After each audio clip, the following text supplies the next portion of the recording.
साथियों, आज की प्रस्तावना रखने के लिए मैं माइक पे आमंत्रित करता हूं डॉक्टर राजेश सर, जो इंडियन मेडिकल प्रोफेशनल एसोसिएशन के नेशनल प्रेसिडेंट हैं। सर, प्लीज़ आज के कार्यक्रम की प्रस्तावना रखें।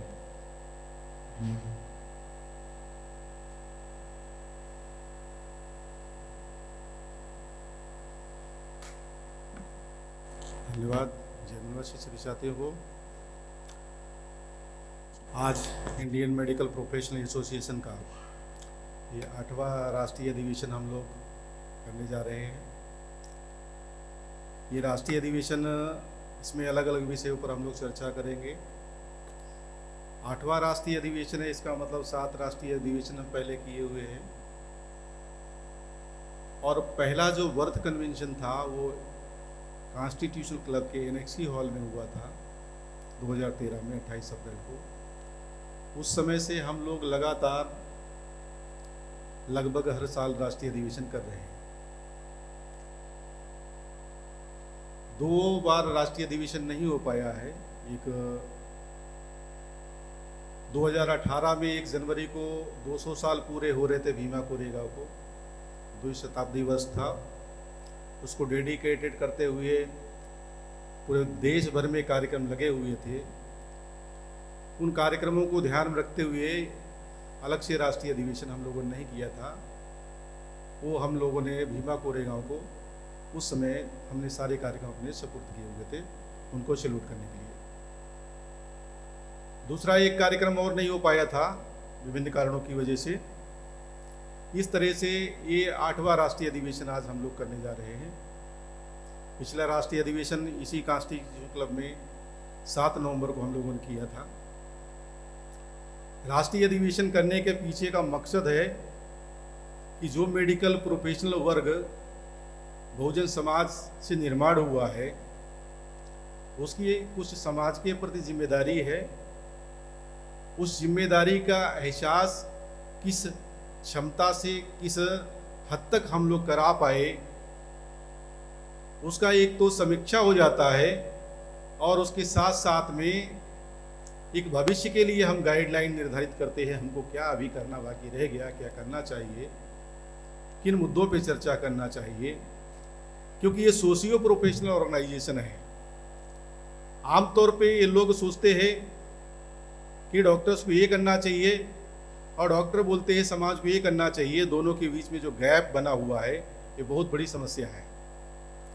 जो हाईली क्वालिफाइड लोग हो गए उनको लगता है एकेडमिक तरीके से ही सारा काम हो जाएगा। ये एकेडमिक तरीके से काम होने वाला नहीं है। हमको समाज के बीच में जाकर समाज की जो समस्याएं हैं, जो उसका कारण है, वो समझने की ज़रूरत है। हम लोगों ने मेडिकल साइंस का स्टडी किया हुआ है, हम लोगों ने सोशल साइंस का स्टडी नहीं किया हुआ है।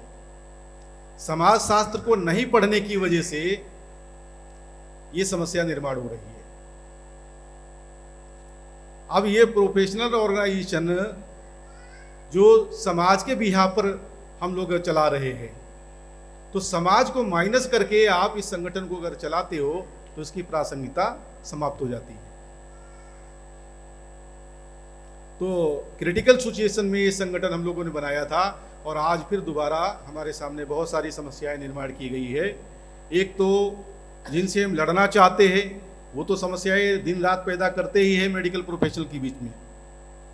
कुछ हमारे ही बीच में लोग भी निर्माण होते हैं, वो भी समस्याएं पैदा करते हैं। उन दोनों समस्याओं से लड़कर हमको समाज का नेतृत्व करने की ज़रूरत है। आज अगर हम डॉक्टर है, पैरामेडिकल्स है, तो समाज के नाम पर जो अधिकार मिला है उन अधिकारों की बदौलत है। इसलिए हम लोगों को हर हालत में अपने समाज को सर्व करने के लिए, देश को सर्व करने के लिए पहल करना होगा। इस दृष्टिकोण से हम लोगों ने आज जो इसमें विषय लगाए हुए हैं, उसमें एक पहला विषय है knowledge of traditional health system and modern health system from past to present with special reference to oppressed class in India.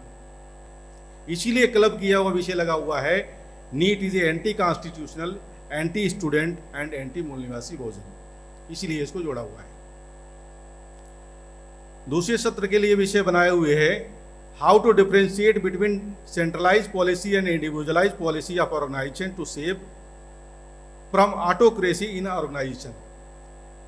तमाम लोग कहते रहते हैं संगठन बनते हैं, संगठन के नाम पे आप पैसा लेने के लिए आते हो, फंड करते हो और उसके बाद में फिर अपना ही काम करते हो। संगठनों में जो ऑटोक्रेसी निर्माण होती है उसका कारण क्या है?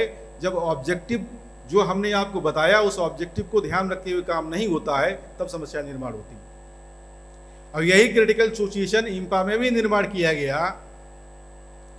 इसलिए इस बात से सभी मेडिकल प्रोफेशनल्स को अवेयर करने के लिए कि कोई व्यक्ति महान नहीं होता है, व्यक्ति को महान हम लोग ही बनाते हैं। लेकिन अगर व्यक्ति महान हो जाता है, समाज को साइड में कर देता है, विचारधारा को साइड में कर देता है, उद्देश्य को साइड में कर देता है, तो संगठन की प्रासंगिकता समाप्त हो जाती है और ऑटोक्रेसी हावी हो जाती है। और एक लास्ट सब्जेक्ट और रखा हुआ है, वह है etiology, symptom and management of diabetic hypertensive neuropsychiatric disorder और सिंड्रोम। जो पुलिस है वो मेडिकल मूवमेंट में काम करने वाले लोग जो रात दिन लगातार लगे रहते हैं, वो अपने स्वास्थ्य के प्रति ध्यान नहीं देते हैं, उनके प्रति ज़्यादा चिंता की बात है।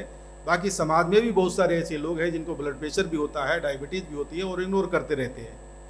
बहुत सारे उनको न्यूरोपैथी डेवलप होती है, वो इन चीज़ों को समझ नहीं पाते हैं, परिणाम स्वरूप उनके कार्य में प्रभाव पड़ता है, उनके निर्णयों में प्रभाव पड़ता है। इन सारी बातों को ध्यान रखते हुए विषय लगाए गए हुए हैं। इन विषयों पर चर्चा होगी और चर्चा के बाद में हम लोग फाइनली आगे भविष्य में क्या करना चाहिए उसके ऊपर निर्णय बनाकर 2023 का सारा प्लान बनाएंगे और आगे बढ़ेंगे। इस संगठन को हर हालत में राष्ट्रीय स्तर पर स्थापित करते हुए समाज के लिए जो काम करना चाहिए उसकी दिशा में हम लोग अगर जो हमारे मेडिकल प्रोफेशनल को लेकर जाएंगे। ऐसी आशा और विश्वास के साथ में आज की प्रस्तावना में इतना ही मैं कहना चाहता हूँ।